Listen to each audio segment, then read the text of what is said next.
Como é sabido, a Câmara Municipal do Porto decidiu, em 2008, constituir o Invesurb, Fundo Especial de Investimento Imobiliário Fechado, tendo como objetivo a resolução de um problema de habitação social sem recurso a dinheiros públicos.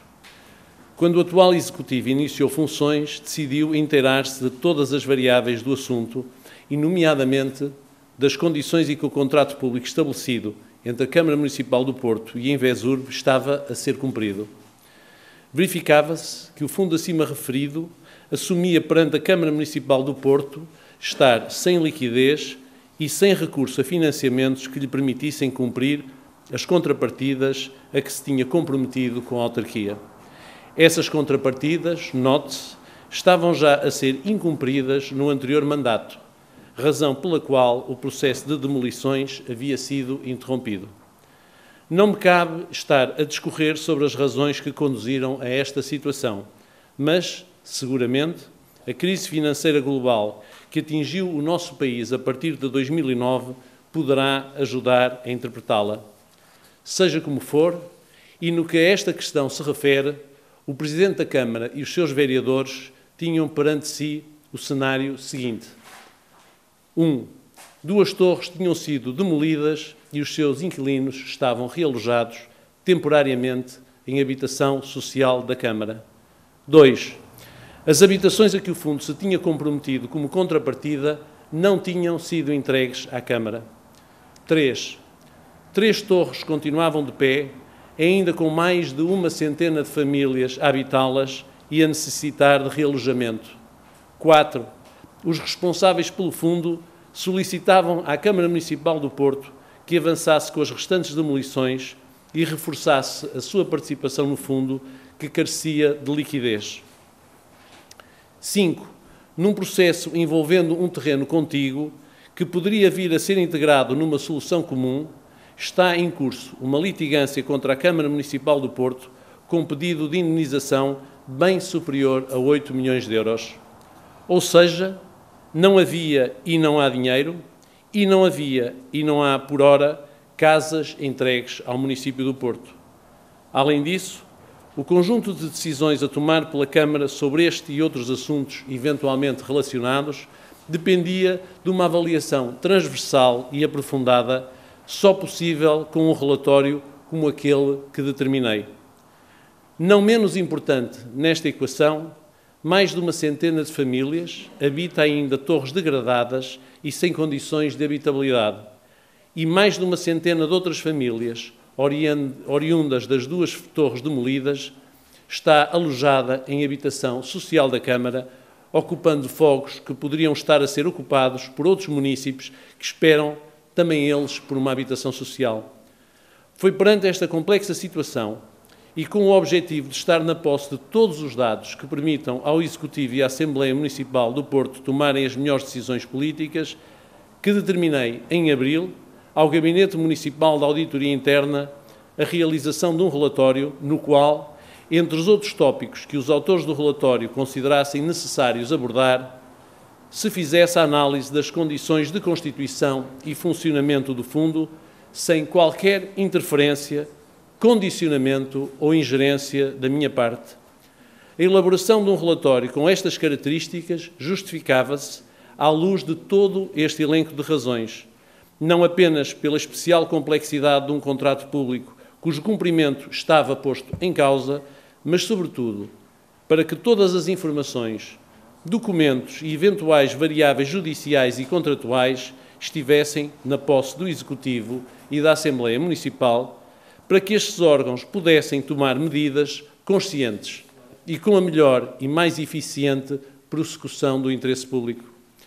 Durante este período, não me pronunciei sobre a matéria de facto ou sobre questões jurídicas contidas ou não no relatório, ou que pudessem nele vir a estar incluídas ou nele virem a ser convocadas.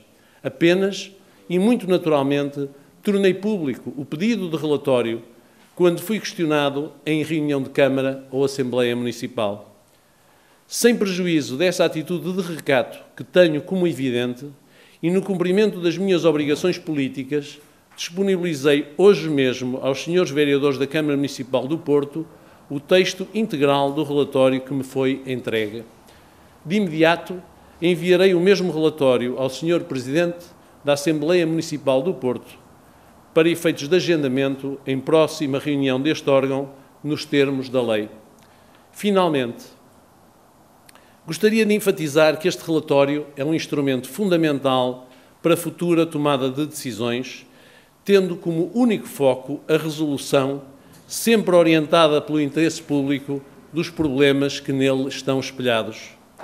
Evidentemente, e bem sei que alguns tentam fazê-lo crer, através de afirmações ou de insinuações, na decisão de elaboração do relatório sobre o Fundo do Aleixo, não se tratou de escrutinar a atuação dos anteriores responsáveis políticos desta Câmara Municipal. Não ignoro, aliás, que alguns tentaram aproveitar esta circunstância para se lançarem em especulações políticas, deixando no ar que estaria em causa A ou B, ou isto ou aquilo. Sabendo, não compactuo nem compactuarei com práticas desta natureza, não as alimento e são-me, no limite, indiferentes. Realmente, não pode e não deve o Presidente da Câmara ficar condicionado pelo jogo político, sobretudo aquele que pensa muito mais em alvos do que no bem público.